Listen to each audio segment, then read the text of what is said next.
this campaign, the battle remains ever close, heading into tonight. This is Race 4 of BRL's Grand National Series, presented by Gargamel's Kitchen, from iRacing's virtual 5-flag Speedway, live on the Virtual Grip Network. Hello everyone, my name's Justin Prince. Alongside the booth tonight is DJ Clark. And Andover is our producer this evening. First things first, DJ, it has been competitive to say the very least so far this season. Last campaign, it was the Big Four. This season, it's been the Big Six and then some. It certainly has, Justin, and it is proving to be exactly what we love to see out of good short track racing like this. Any of those 6 players up at the top, not just the ones we're used to seeing, can really be challenging for a race win. And it seems to be that each and every track out there, it just depends on who's got the little bit of a sweet touch, who can whisper to the track a little bit better, and that's the one to take the victory. Going to be very interesting to see how things play out in turn, with us transitioning to a racetrack known for its close battles amongst the series' history. It's 5-flag Speedway this evening. And DJ, when it comes to 5 flags, this racetrack could be tricky for some. Keep in mind, fairly rough surface, can be also fairly dark. In turn, these competitors will be racing. You're looking to see if they can find their way to victory lane. Indeed, they will. Now, 5 flags is about a half-mile long here, and very, very wide open turns here. It almost looks like a complete circle as you're looking at it from the overhead map. 15 degrees of banking in the corner means it is possible to make a little bit of a high line work around here, although the low line will still be preferred. But the biggest thing drivers are going to have to be careful of is really on the exit of turn 4 in particular. It's very, very easy to get onto the throttle too early, spin those rear tires, and find yourself facing the wrong way. And that is what they're going to have to be careful for. Getting a lot of speed around here, Justin, it requires even more patience. I'd like to take the time in turn, DJ, to remind our folks and fans watching along tonight of the title sponsor for the BRL's Grand National Series, Gargamel's Kitchen. Gargamel's Kitchen is a food-grade nitrous oxide provider located in Denver, Colorado, and a proud sponsor of the Bootleg Racing League. Visit their office at 2045 South Valencia Street, or give them a call at 720-707-6178. Now, on that note, let's take a look at those championship standings. We've discussed it a little bit, but how close are those respective standings? They're ever so tight coming into tonight, DJ. J.R. Shepard has the top spot of the standings entering this evening with 118 points, with Thunhorse and Belke second and third. But then you have Morden, Lowe, Kibbe, all with 100 points. Then you have Mike Hallway doing well with 99 points. It's fairly tight up at the top 7. Yeah, it really is, Justin. And like I said, it just goes to show you how much this series has evolved, just how tight it is all the way across the board there. I mean, it takes all the way down into 7th until we get a relatively sizable gap there of 19 points. So I would say any of those drivers from Shepard all the way down to Holloway, they've got potential here, especially if one of those other 6 has a bad night. Absolutely, and in a lot of cases, track position has been so critical, and so far, throughout the campaign, 21 drivers have recorded points. This season, we do have of note, John Hine is expected to make a start tonight to add that to 22. So currently, drivers are in the midst at 5-flag Speedway, with 5 minutes remaining in practice, trying to get their final warm-ups together for this evening. And before we get into those times, I'd like to remind you of tonight's race details, DJ, as these drivers get ready to race 100 laps tonight. Indeed they will. It's 100 laps or 60 minutes, whatever comes first. And as you mentioned, Justin, it is sunset out here, so it is going to get a little bit darker as this race goes along. Now, unlike a lot of series, you'll see there is no qualifying out here. The grid is set from the previous race, and it inverts the top 8. So if you finish in 8th, you'll start on the pole. If you finish in 7th, you start 2nd, and there on down. Cautions are on, controlled by iRacing, and all restarts will be double file. The leader will control the restarts. Lucky Dog is on, and this is possibly the most important thing out here, no tire changes. So drivers are going to have to look after those tires, specifically that right rear tire, which at these long corners around Five Flags can really take a beating.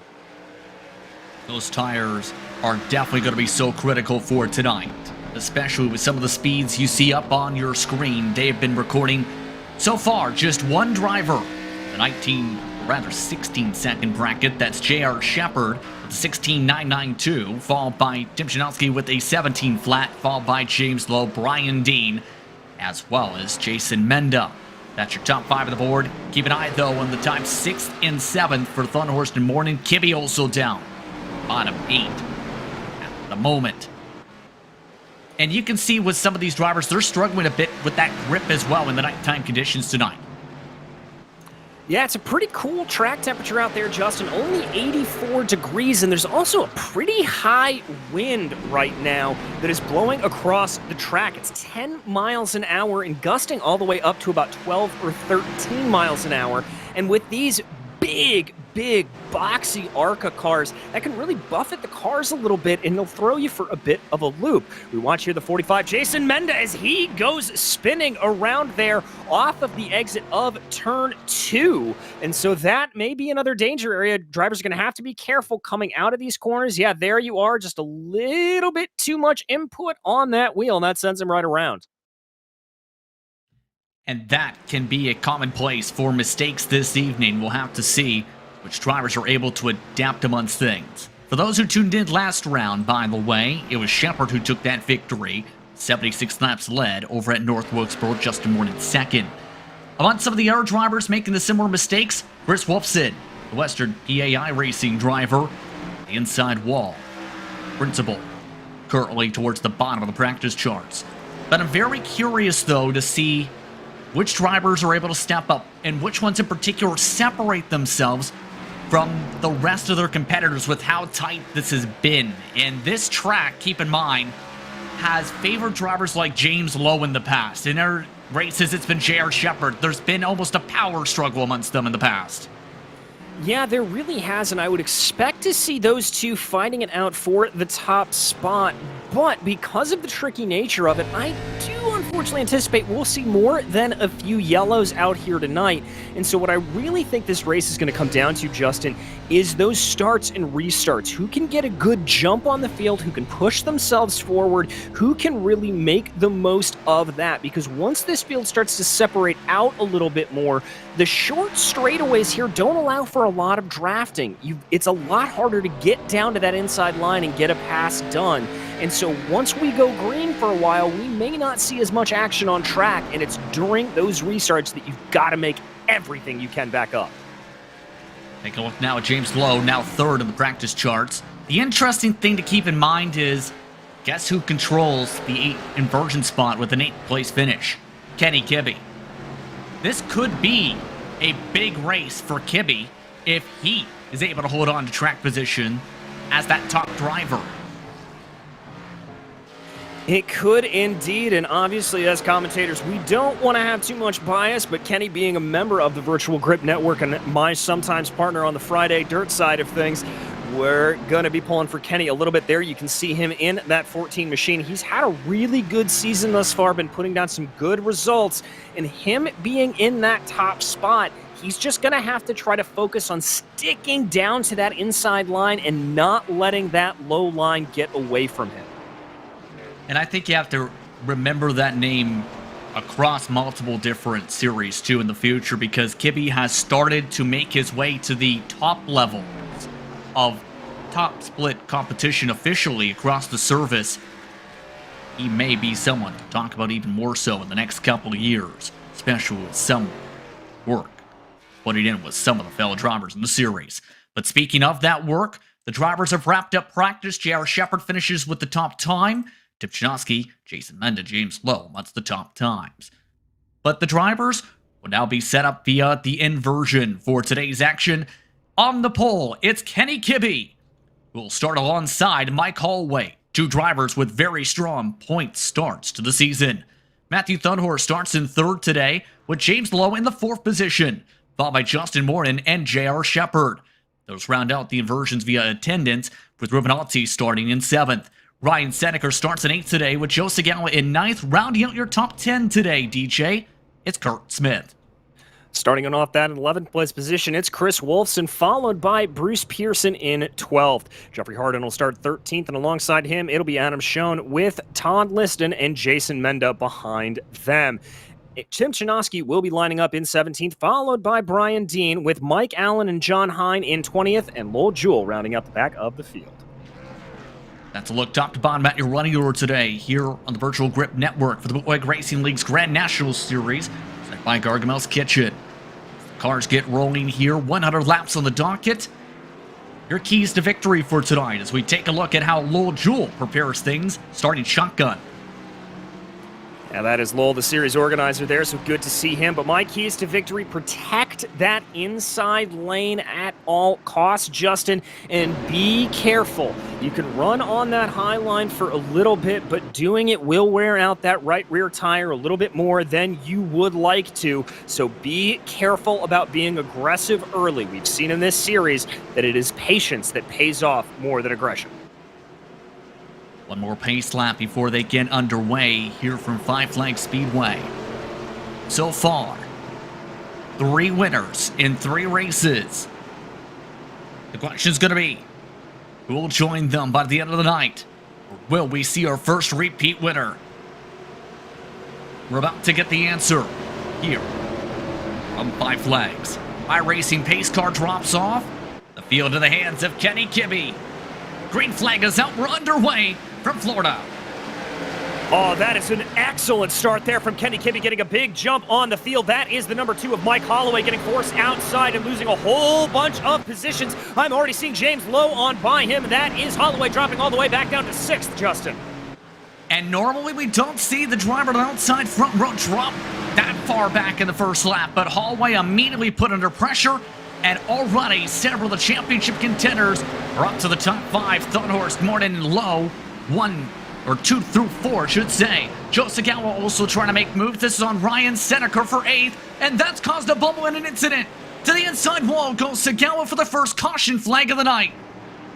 And it looked like there that Segala just got a little bit loose and got collected coming off of the back. That is the 81 that we're watching. The 17 behind them, that's Chris Wolfson. That's a little bit of an innocent bystander there, and I think that was a little bit of a check up there as well with, that was Jeffrey Harden in the 44 that also caught a little bit of it.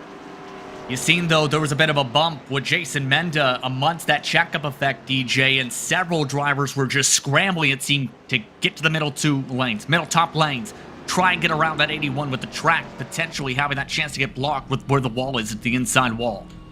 Yeah, and we haven't really talked about that here, Justin. It is one of the other things that makes Five Flags very unique, is the fact that that inside retaining wall wraps so far down onto pit lane, and you've got to be very, very careful. Normally, there's a little bit more of a gap between the apron, that white line, and that interior retaining wall. Here at Five Flags, that is not the case, and it's almost like you're running on a dirt track like Weed Sport, where that wall can just come out and catch you if you're not careful. Absolutely, and it's going to be a spot to keep an eye on. Meanwhile, Kenny Kibbe held on to the race lead with a great start. +2 for Morton off the jump. Harden +3 amongst the biggest movers with Liston and company. John Hang, the 21 machine, is a newcomer for this season, keep in mind. In the 21 car, he's up 4 spots, tied for the most spots picked up with Lowell Jewell. Towards the back of the grid, yes. But here's the thing when it comes to the Bootleg Racing League's Grand National Series. With the way it's formatted, if you're new to the series, you have to earn your stripes, as in, you have to fight your way to the pack to earn the right to start up towards the front. Yeah, indeed you do, Justin. And so you see a lot of these guys trying to be aggressive there early on to get that right to fight up their way towards the front. So now they cross over, lights go out on the pace car. Kenny Kibbe diving again, starting on that inside line that is favored here. But now he's going to have some new competition. Matthew Thunhorst in that 8 machine, promoted up into 2nd. He'll be starting on the outside. So 20 cars on the lead lap for this restart. Jason Menda did come down to pit, but lost a lap while trying to repair back bumper damage. See James Lowe lined up onto the top road, that second row. Green flag is out, back underway from 5 flags. Another good launch for the 14 machine, the Nocturnal Gaming Machine. To the bottom line while Thunhorse tries to wheel it up top to get to the corner panel. Can't get there. Can't get there, but that's a much better start out of the second place position than we saw last time, and now that looks like Kenny Kitty was a little bit higher than he would like to be. Thunhorse starting to press his advantage. We ride on board with the number 8 as they cross the line. And Matthew Thunhorse, known for being strong on the short tracks. This is his specialty on the iRacing service. Keep an eye on him. He was fast here last time the series came to 5 Flag Speedway. And it's going to be difficult to try and get the moves done once you get into a rhythm on the worn tires. This is one of the more optimistic times to take the lead here. Thunhorse trying to force a mistake on Kibbe. He's trying to see what he can get, but that's Justin Morton there in the TDR machine in the...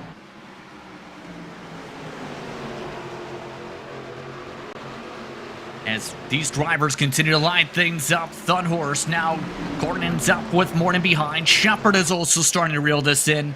The top 4 all have a different line, though, compared to the 5th place car, James Lowe. Lowe is taking a little bit of a flatter line into the entries, a higher arc for the top 4. Yeah, you see them all really starting to separate out there a little bit. Different lines being taken, but Kibbe doing a good job to secure that line, as it were. And of course, when it comes to this racetrack, you lose the bottom, you go backwards, DJ, and that's why it's being defended so much. A few races ago at this racetrack in this series, it actually caused a massive stack up for the race lead. That's how aggressive they can get to the bottom line. Yeah, indeed. They really want to get down on it if they can at all costs. But we continue to ride here on the nose of Justin Morton as he tries to get up behind the number 8 of Matthew Thunhurst. Matthew Thunhurst still trying to figure out a way to peek around. Near identical lap times, 4/1000 of a second last time by between the top 2. For 100th amongst the top 3 and 4 spots. The top 8, meanwhile, have broken away from 9th already by more than a second. Kurt Smith holds on to the first spot outside the inversion positions. Amongst those cars fighting, though, you see, is Tim Janowski, who was laser quick in practice, already up 7 spots in the race. As the caution is out of the back, it's Todd Liston. It is indeed Justin. He lost it coming out of turn 2. This is the 87 here. Ooh, little bit of contact there with the 52 that sends him right around. That was Lowell Jewell. Oh, big thwap there from Brian Dean. So several cars getting involved there. Liston goes for the spin cycle as Adam Shane has already quickly made his way to the pit lane. Significant damage to the 65 machine, who did get a hard smack back and forth between several cars in that incident. So we're under caution for the second time tonight, DJ. And now it's the question of how things fare out here with Kibbe looking comfortable the first couple starts.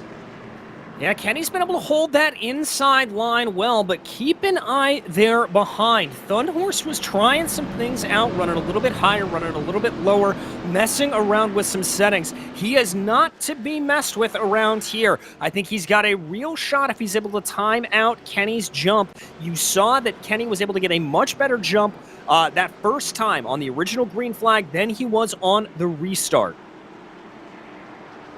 Of note, now, Don Hang, Brian Dean, Don Liston, Jason Menda, Mike Allen have all come in for faster pairs. Lowell Jewell, meanwhile, after that contact, despite the bump and spin around, he is up 8 spots. He is your biggest mover overall in the race to 13th already. Lowell Jewell quietly gaining positions here.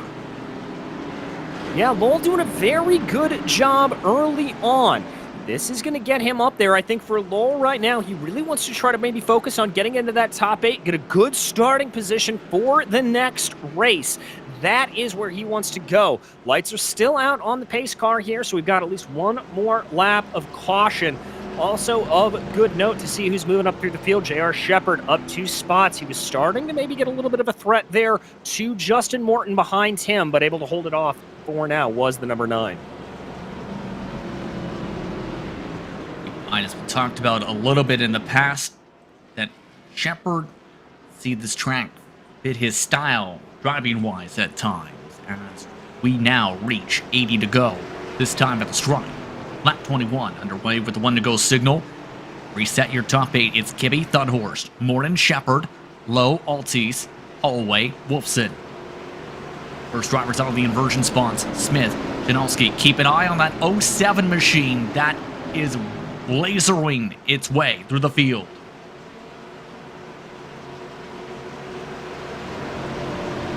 Ready for the restart now with the iRacing pace car dropping off. Green flag up for the stand. And it's a later jump this time for Kibbe, off and away. Dunhorst already under attack from Justin Morton, but Morton's under attack from Shepard. Dunhorst gets the bottom, while Shepard zooms around the 9 to take away third. Not able to get fully clear though yet, DJ. No, he is not, and they're 2 by 2 coming through there in that 3rd place position. Shepard able to get a nose ahead at the line, trying to keep it going. He's not going to want to stay on that high line for too long, as that will wear out those tires. Indeed, a little bit of a wiggle there out of the 98 as he came out at turn 2, just trying to get as hard as he can, but we are now Noah's Ark style, 2 by 2 for the lead. Dunhorst forced his way underneath the quarter panel of Kibbe. Kibbe giving him some space. Now he tries to pinch off that space. Into turn 3, Dunhorst sees Kibbe try and give the arc now up a lane. Dunhorst slides up. Shepard now clears by Morton. Shepard now joins the bottom as the caution is out. Who's the leader is the question. It might be Dunhorst. Yes, he gets the scoring loop. Oh, that was close there for Thunhorst. Looks like Jason Menda, the cause of the caution here. Oh, that was a big checkup. That was the 81 of Segala and the 23 there of Brian Dean, having a little bit of a coming together there out of turn 4. Some of those drivers involved had already came down the pit lane a few times in this race. Several cars damaged. Menda, Segala, Dean, and more. But Matthew Thunhorst now leads the race. This is a track he has been dominant at in the past. Remember, it came in a few seasons ago. Immediately staked his claim with some competitiveness, and not being afraid to fight the best straight out of the gate when he came in midway through the campaign he joined in. Yeah, indeed, Justin. And to the point of those drivers there in the back, remember, you only get 1 free repair around here, so drivers have to be aware of that you don't want to take it too early. And some of these guys that have come down pit lane and picked up that free car already, they're going to be in a world of hurt going forward. John hanging amongst those cars who had taken service before it was in the vicinity. Caution flags. Menda has taken his fast repair with this caution. Mike Allen has elected to get manual repairs done about every caution so far. Todd Liston took a fast repair, now has that already burned up. Brian Dean just spent 18 seconds in the pit lane. Some interesting paint schemes, I will say, tonight, and for some of the drivers chosen this season, talked about in the past. The season opener, James Lowe in his blue car. If you see the team name, you can understand the blue for it. But there's also tonight Mike Allen, want to bring attention to. His 59 machine brings to reference a movie I thought I would not see in this series. How about a Forrest Gump car? It's the Bubba Gump Shrimp Co. car. And if you remember, Bubba Gump was amongst the, the Shrimp Company discussions from the Forrest Gump movies. It was indeed. Always seen a little bit of Hollywood crossover there. No stranger, obviously, in any form of racing. But the 2 cars we continue to be focused on up front, it is these 2. The 14 and the 8, the black and orange and the gold. Keep in mind as well, that company also is in reference since 1996, a seafood restaurant chain as well. So, things can span from ideas movies. Want to go signal either way. Coming up to 70 to go. Take the green flag. Matthew Thunhorst. Throw the field. Owl, Kibbe, Shepard, and Morton handle this. Thunhorst way early this time. Green flag's out, back underway. Kibbe spins a bit of the tires as he dives his way to the bottom. And Morton now tries to take advantage. Shepard is boxed in behind the former champion and Kibbe as Morton nearly hits the wall. Justin Morton and J.R. Shepard, they're almost coming together as they made their way out of the start-finish line. And there again, very, very close. Morton doing a great job of using Kenny Kibbe there as a pick to keep the defending champion down on that low side. And the number 9 just trying to use the high side momentum to his advantage. A different path motorsports machine waiting for a chance to peek around. Shepard, more than 50 championships combined in BRL competition. And now, trying to find a way around the 14 still. Morton seems to have the better speed on the high side. The question is, how will the tires hold up long run if you have to battle that hard for that long up there? Well, that's the real question, Justin, as we ride on board with J.R. Shepard here. He is now just a spectator to this battle for P2 as Morton has been able to completely clear him. Morton trying to make that high side work, but Kenny Kibbe looking like he's got his groove back here early on. Flo, keep in mind, has just been watching patiently from the 5th position, throwing all this 3/10 back. The 99 hasn't really had to push his tires too much compared to, say, this dogfight that has taken place amongst these top 4 cars since the drop of the green flag. Morton still not given an inch, though, for Kibbe. This time, Morton slipped up a touch, though. The Nocturnal Gaming Machine still can't get clear. No, he can't get clear, and I think for Justin Morton, he'd like to get down on that low side as quickly as possible, but J.R. Shepard right behind him really preventing him from falling back into it, so he's just got to keep up the attack and hope that he can get ahead of Kenny Kibbe. You know who's liking this too? That 8 car that's up the road, Matthew Thunhorst. You have to be thinking at this point that this is what he'd want to see, these two burning up their tires like this. Exactly. The back straightaway, 62 laps to go this time by. Morton still not giving things up for Kenny Kibbe.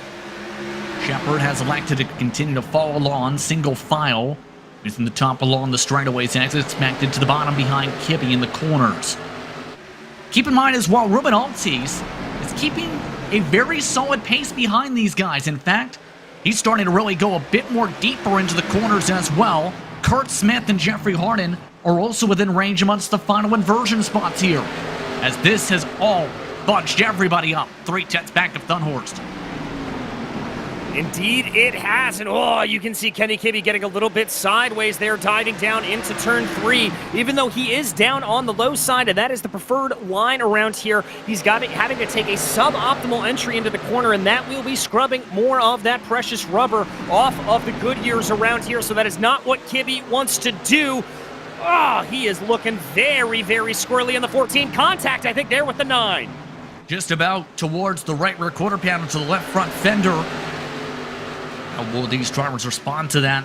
How about more space instead? That time, Kibbe a little bit lower down the back straightaway. Morton, though, with a bit of a bobble, a bit of a weeble. And now, this has allowed Thunhorst break away by almost 4/10 now. My goodness, this has been side by side, 15, nearly 20 laps now. It really has, and it is a testament to the tenacity of these two drivers, neither one willing to give an inch. Kenny Kibbe down on that low side, Morton up to the high side, J.R. Shepard just watching back in that popcorn position, waiting for an opportunity to strike whenever it presents itself. But I have to agree with you, I think the driver who is most primed out of this may just be 5th place James Lowe, as he has not had to go side by side at all and can just watch this battle develop. Altis is starting to fall off as well to the back end of Lowe. He has dropped back 3 car lengths. You see a bit in the back drop. Thunhorst has actually seen his interval decrease all of a sudden the past couple laps. They've reeled back in a 10th. The 2nd through 4th place cars have. Yes, they have, and watch Morton here. He's taken a wider line around it as we jump back to that Bubba Gump Trip car that you were talking about earlier. Mike Allen, currently riding around in 19th right now. he is one of the few drivers, the only driver actually, who is to be racing where he started. Absolutely unbelievable battles around this racetrack as Morton just about clears down the back straightaway. Late brakes to try and get to the bottom. Can't even slide it on down. Kibbe tries to keep it at the fender. This time, Morton may have his best shot to clear on by. Kibbe still diving to the insides of the corners, but Morton fully clear for the backstretch. Morton finally getting that line, and now it's time to see what J.R. Shepherd can do, if he'll be able to get a good force on Kenny Kibbe or not. They continue to ride around here in single file, the top 5. Taking a look at some of the other battles, this surround the teams towards that. Once these cars fighting, Ryan Seneker, Bruce Pearson, Chris Wolfson, they're all scrapping fairly hard at the moment. These drivers have already dropped 6 seconds back of your race leader, but they are racing every single point possible back here. Remember, a lot of these cars back here were among some of the drivers involved in incidents this race. Yeah, they were, so a little bit of bragging rights going on in the back there. Noah's Ark style, it looks like, back in 14th, 15th, 16th, and 17th. Wolfson and Pearson going at it with Segala and Liston just dogging their footsteps behind. Wolfson, you see, holding on to the inside. Very aggressive to the inside, in fact. Bruce Pearson trying to find a way to the outside as Wolfson tries to clear himself across the front bumper. Todd Liston dives underneath the 22 in response. And that's now for 15th on the racetrack. Half a track nearly behind your overall race leaders who have lined up single file. Indeed, so we continue to watch that battle. That's the 57 diving very, very low as he goes down there, the 87, of Liston. That was a very unorthodox line, just trying to get something, anything on that 22 of Bruce Pearson. He's able to have it ahead right now, but how long will that hold? Big question throughout all of this. Keep in mind as well, you also have drivers such as Dean, you mentioned, who has shown great speed at these short tracks, such as Five Flags in the past, and now several cars are drifting to the corner. Several missed their braking mark, and several more nearly drifted to the wall. Everyone's starting to slip and slide off the right rear tires back here. Indeed, Justin, and it's not a surprise. We have officially crossed over the halfway point here. Those laps coming at you fast and heavy on lap 56 right now. So these drivers in the back really struggling with that rear tire grip. Going to be intriguing if this race remains green, how the traffic comes into play for these drivers. 20-30 laps time. Kenny Kibbe, since losing the lead, holds on to third position.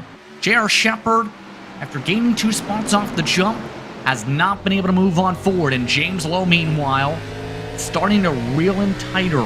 Here's the view from Shepherd's cockpit.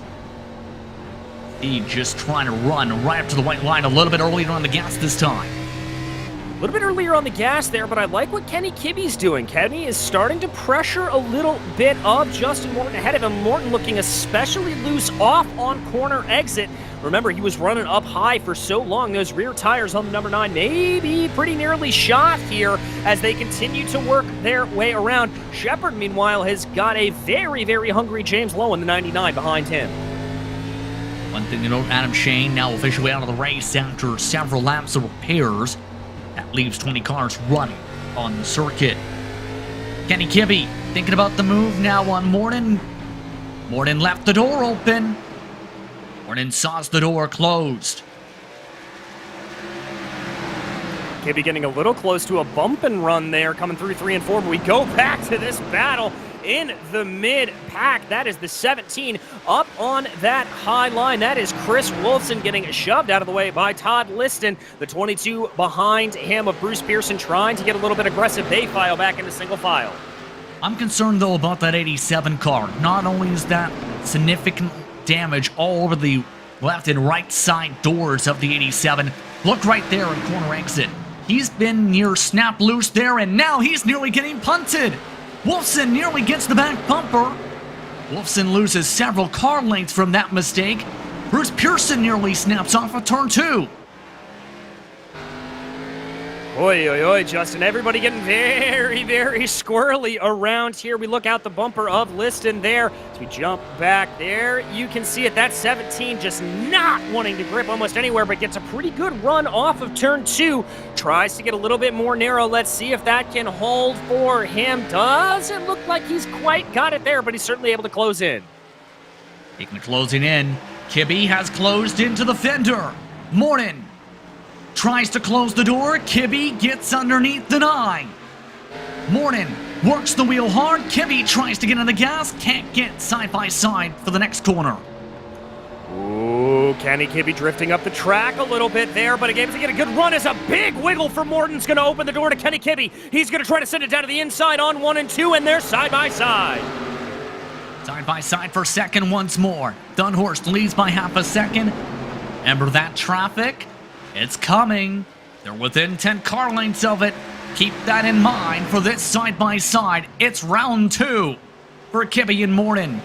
33 to go this time. 33 to go this time, Pi, and this may be where Kenny Kibbe starts to get his advantage. Remember, he was on that inside line the entire time. Morton drifting higher and higher off of the corner, just begging for grip out of those Goodyear tires. It looks like Kibbe's about to clear him, and J.R. Shepard, who you ride on board with, is starting to get aggressive and try to push his way through. Morton, however, able to get a better run out of 2, is going to try to challenge Kibbe through 3. Near contact on that braking point for the entry. Morton just about had to send it on in to try and get it alongside Kibbe. Kibbe nearly clears on by Morton. Now is fully clear. Now it's Shepard, who hasn't fought side by side since lap 1 with a car, who's now going for his move. He's been loose though off the corners as well, slipping and sliding now underneath Morton. He has indeed, but J.R. Shepard there tries to get a little bit of a better run. Morton able to carry a little bit more momentum on that high side. That number 9, as he always seems to do, loves making the high side work, and he continues to make it go, but a big wiggle there from him as Shepard continues to be down on the low side. Could he finally get it done? No, Morton continues to fight back. What a great battle, and what intensity and veracity shown by Morton today in this race. Lil Jewel has pulled his car off the track. He had been running in a very solid but quiet position, but he is now the second driver off the circuit. Meanwhile, Shepard sees James Lowe now right in his mirror. This is from the right front fender for Lowe. Morton all over the racetrack along the top. Shepard still can't get clear, and Lowe sees a chance.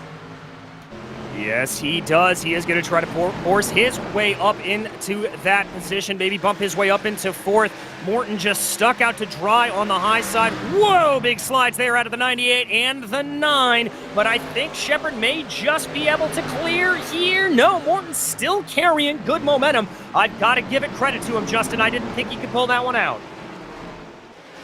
This has been incredible. The amount of driver control these competitors have had. The traffic, meanwhile, is just up the road. The top 2 have already lapped their way through 3 or 4 cars. But here's the thing. The battle for this position, as John Hayne, the first driver, will have to navigate. How about 3 wide off the corner? Shepard not giving this up. Morton had to weeble, wobble, and wiggle. Shepard now with a good chance here to clear as a result of that checkup off of turn 4. Oh my goodness gracious, just when you thought it couldn't get any more dicey, almost coming together there between the 9 and the 98, but they were able to keep it going forward. Morton again, right against that right rear tire. Bruce Pearson, the next car, they'll have to lap in this respective pack. Lowe still trying to fall in behind Shepard in the corners. Pearson now tries to move up. And once again, 3 wide with traffic. This time, Morton gives up the go. Shepard a 3rd. Shepard to 3rd, and that's going to allow for a little bit of a look there from James Lowe, who gets very sideways. He's up the track. Can he save it before a yellow comes out? James Lowe is stuck against the guardrail. The 99 has spun around. No caution yet.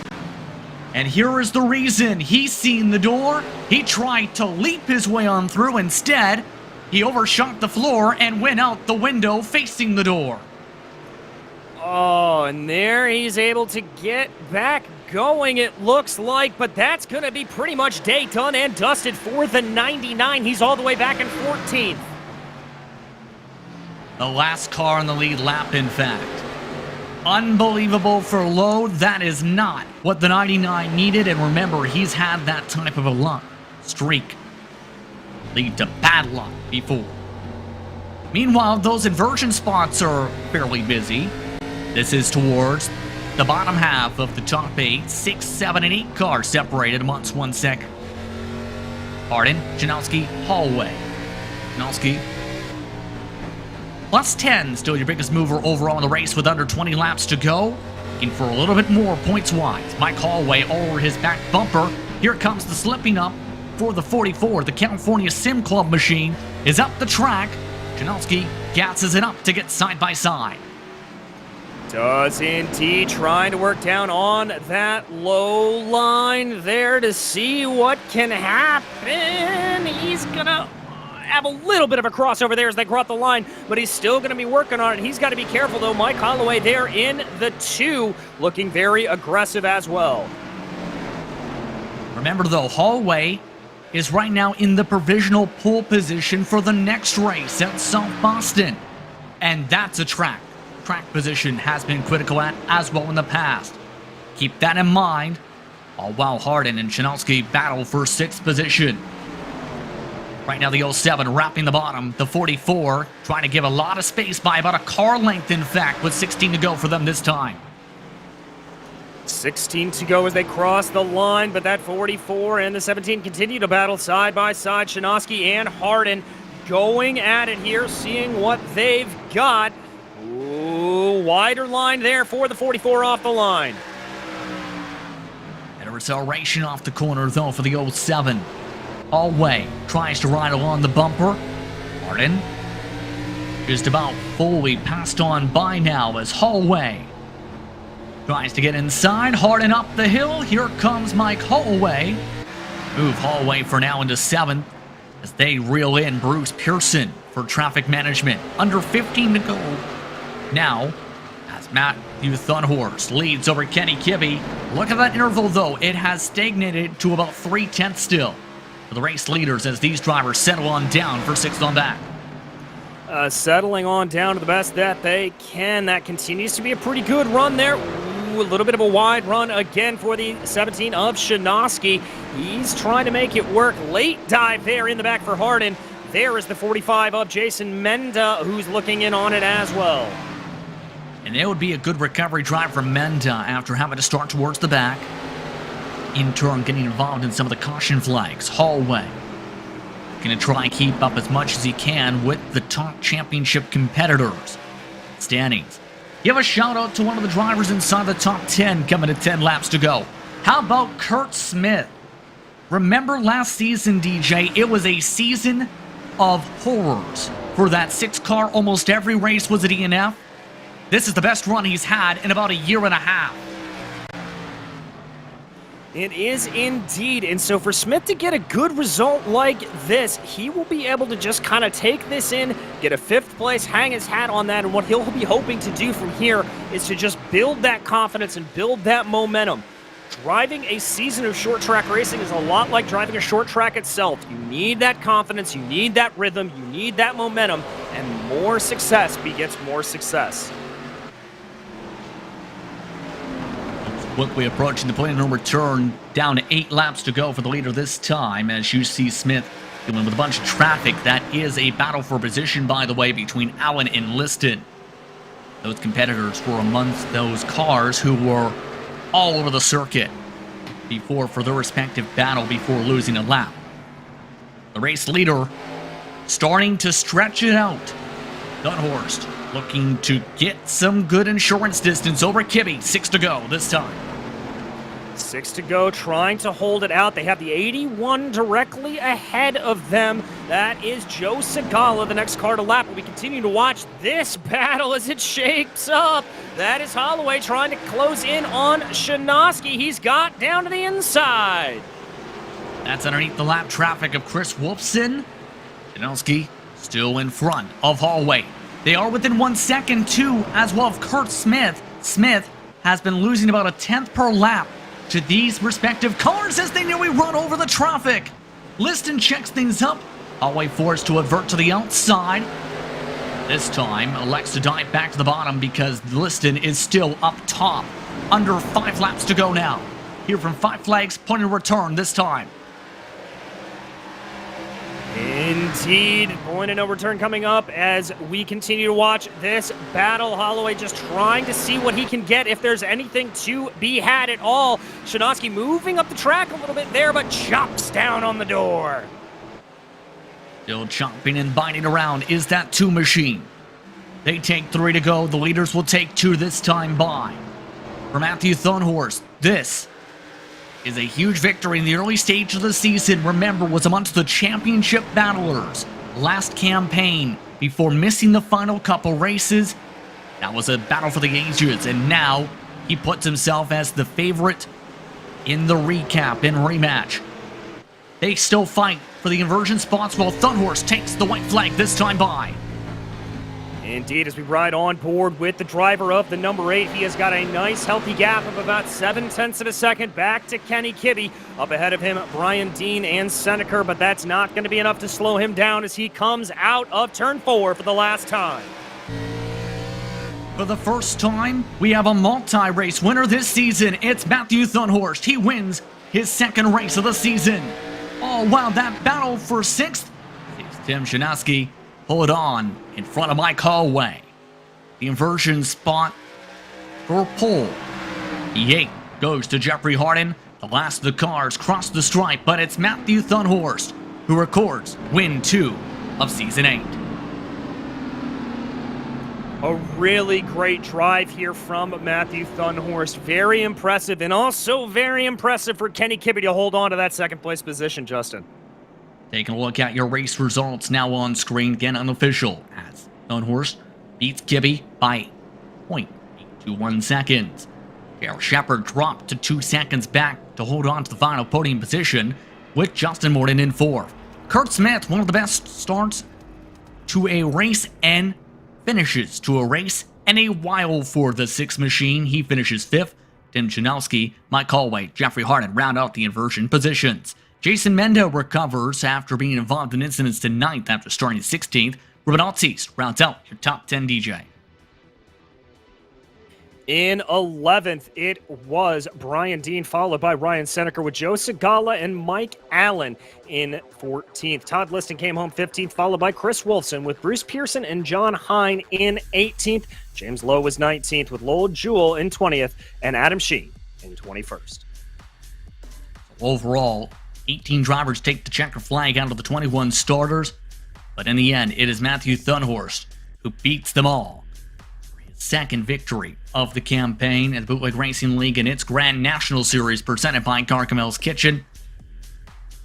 Post-race coverage coming up in just a few moments. You're watching Virtual Grip Network from iRacing Virtual 5 Flag Speedway.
Welcome back for post-race coverage for the Bootleg Racing League's Grand National Series presented by Gargamel's Kitchen.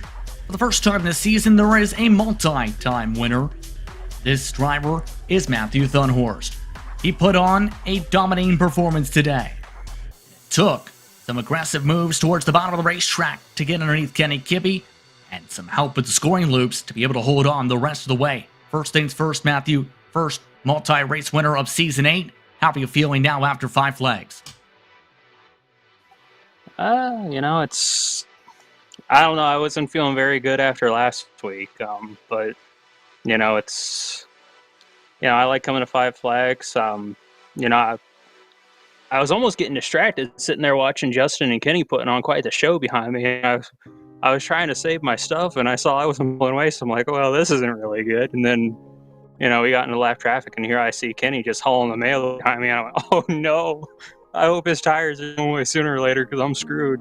But it's just kind of good to win here again. I always like winning at 5 flags. It's like I've told people before. This is, after visiting it, it's kind of like my home track away from home. So it's always special to win here, and kind of to rebound after the dismal race I had last week. It's definitely a positive feeling, but last week quite a bit of damage in the championship. So I know JR still had a pretty good night, so there's still a good bit I got to make up from that. And when you got competitors like me, JR, Justin, the rest of them, it's definitely not an easy thing to do. For reference, by the way, ended up finishing 5th at North Wilkesboro. But let's talk more about this particular race. You mentioned the side-by-side battling. It was seen how aggressive you needed to get alongside someone like Kibby, or in the case, go side-by-side for several dozen laps, like happened behind you. What was that like, trying to get that run you needed without snapping too loose or burning up that right rear tire to be able to have a shot for positions tonight?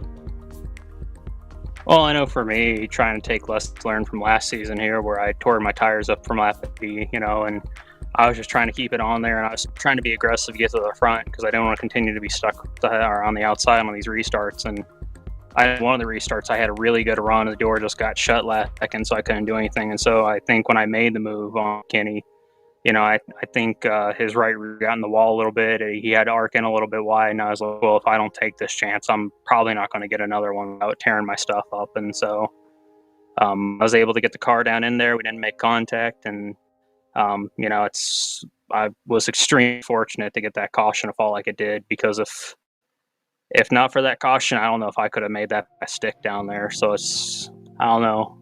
The iRacing, whatever you want to call them, race control folks kind of blessed me there with that one. But, I don't think things worked out really well in my favor for this race. I don't think I would have been winning. So there's a lot of stout competition out there tonight.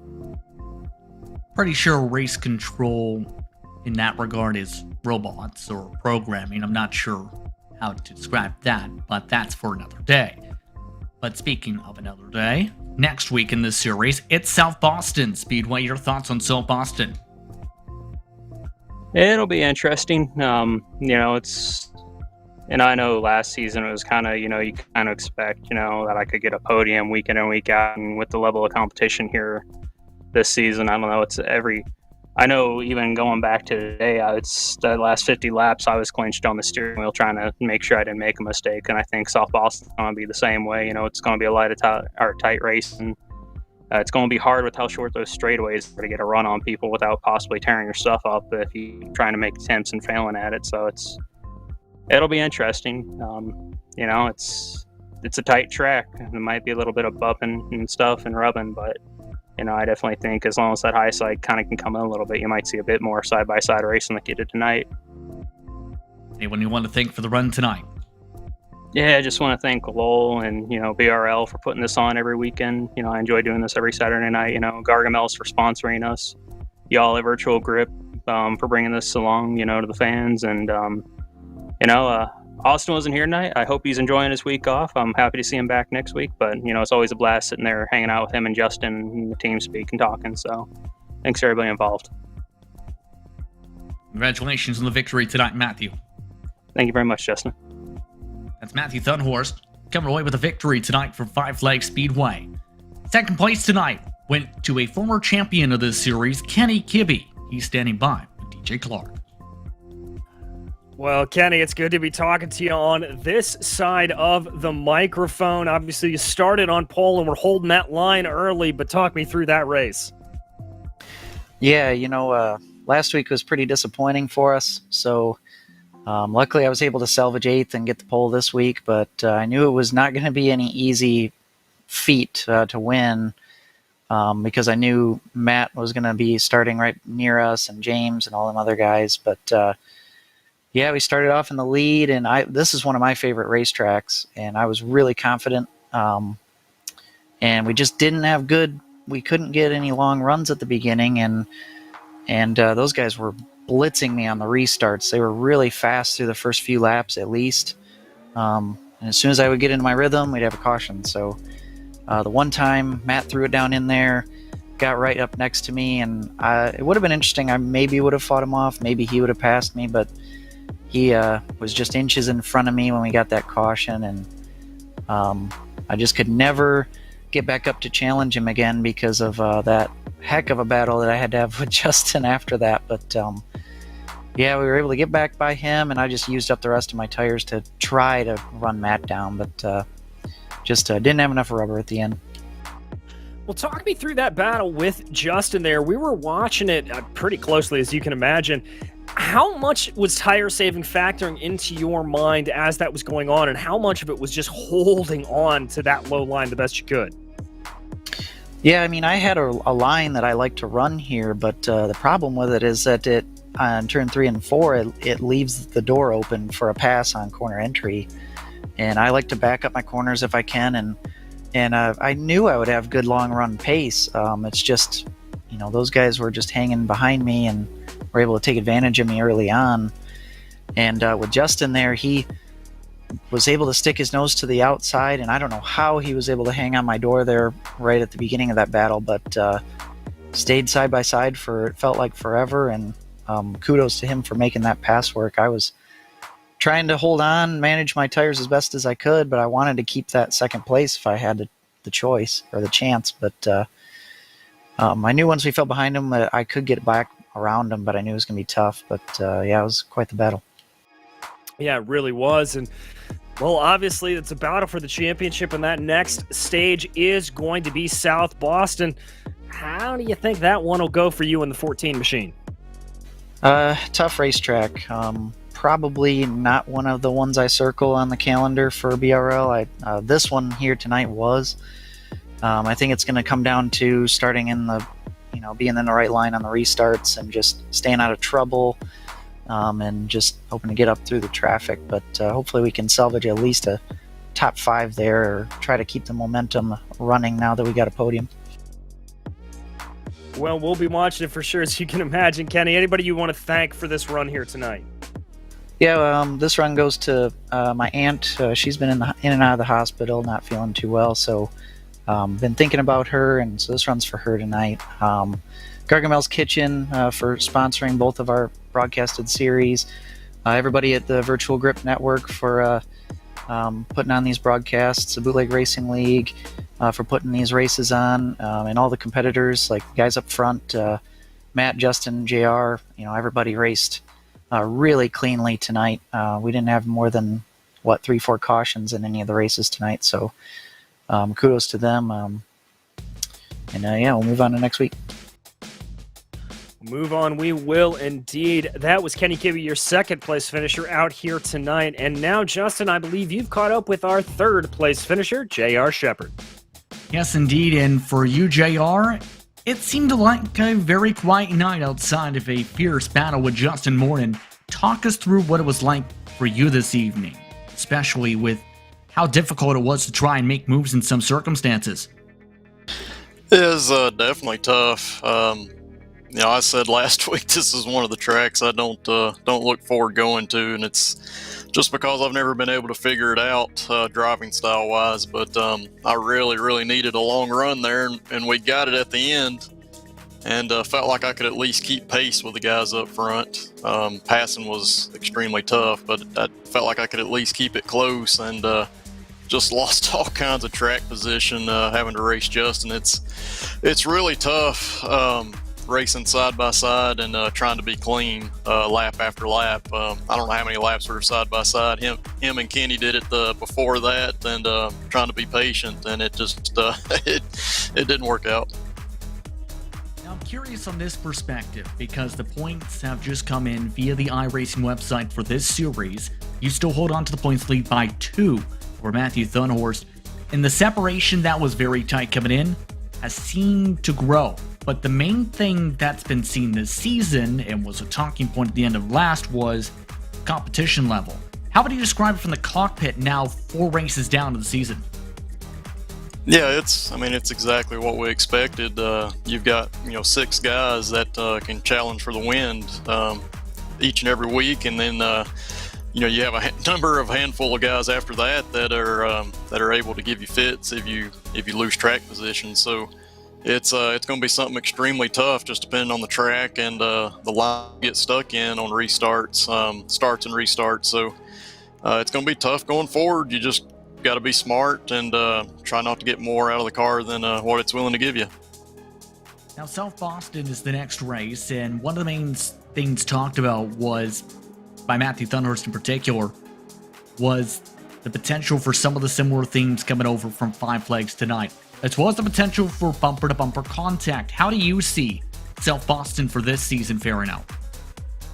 I think it's going to be a lot like it was last season. It's a track that's really tough to pass at. The low lane can work benefits for you early on, and it seems after 10, 15, 20 laps, the high line is kind of where you want to be. So it's going to come down to which lane you're able to get into at which moment, I think. And I think it's going to be a tough one. The setup last year was pretty tight, and I didn't do a good job of managing it. So we'll see what we have this year and try to do the best we can. What do you want to think for the run tonight?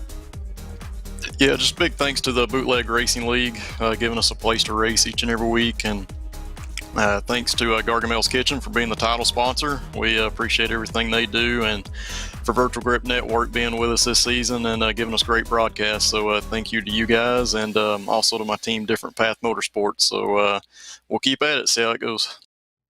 Congratulations to the podium tonight, JR. Thank you, guys. I appreciate it. Once again, that's JR Shepard, your third-place finisher tonight from Five Flags Speedway. I'd like to thank him, Kenny Gibby, and Matthew Thunhurst for taking the time to speak with us during post-race coverage here on the Virtual Grip Network. Now, DJ, I turn to you. What are your final thoughts on how things played out tonight? Because there were plenty of exciting fights, top to bottom. And as seen, though, the drivers who saved their tires the best, while still being able to manage some of these fights, were able to pull away in the end. Yeah, they certainly were, Justin, and I think that is, as it always seems to be here in the Grand National Series, the biggest story. It's you've got to be able to balance that aggression and tire saving across the entire board. That's one of the reasons JR Shepard has been so successful here. But it's the same theme that we've heard in the BRL's other series of the Dirt Street Stock series, that the talent level is growing and growing every season. We're 4 races in. Thunhurst is the first guy to win twice. I got to think that we're going to see a few more winners before we get another repeat, because the competition up and down here is just so intense, and I really don't think we're going to see a walkaway. I think this season's going to go down to the wire. Especially since you have 2 of your top competitors from last season's championship, Matthew Thunhurst, JR Shepard, 1-2 already in the points after 4 rounds. But South Boston is a bit of an interesting beast to try and handle on the surface. It's been on the surface for plenty of years, was amongst the first tracks in the rookie rotation for many coming in at the start of the 2010s. Your thoughts on South Boston, as some of these drivers expect to be tough as well? Yeah, it's a track that likes to chew up tires a lot. So again, that tire saving will be key. But there are a lot of characteristics that are somewhat similar here at Five Flags. Not a lot of long straightaways to be able to build up a good run. You've really got to maximize absolutely every inch of track that you can. And we traditionally see the low line being key as well. So I think you're going to see some of the familiar names up near the top. Now, obviously, with the inverse and the speed that we saw today out of the 07 machine, Tim Szymanski is going to be starting off in 3rd place, and I think that is going to be a driver to watch for next week. Absolutely. That's going to be absolutely huge. Remember, was 2nd in practice and your biggest mover on the night. But with that, it's time to say goodbye. We'd like to remind you that the next race for the series, again, as mentioned, is at South Boston Speedway. October the 30th, you can catch that race. Coverage starts 8:55 p.m. Eastern Time here on VGN. The next show on the Virtual Grip Network is the BRL's Dirt Straight Stock Series. In fact, that takes place October 29th. Catch that once again, approximately around 8 p.m. Eastern Time. But for our producer today and Daniel Handover, for DJ Clark, I'm Justin Prince saying so long. This has been a production of Skidder Creek Motorsports Group and the Virtual Rev Network.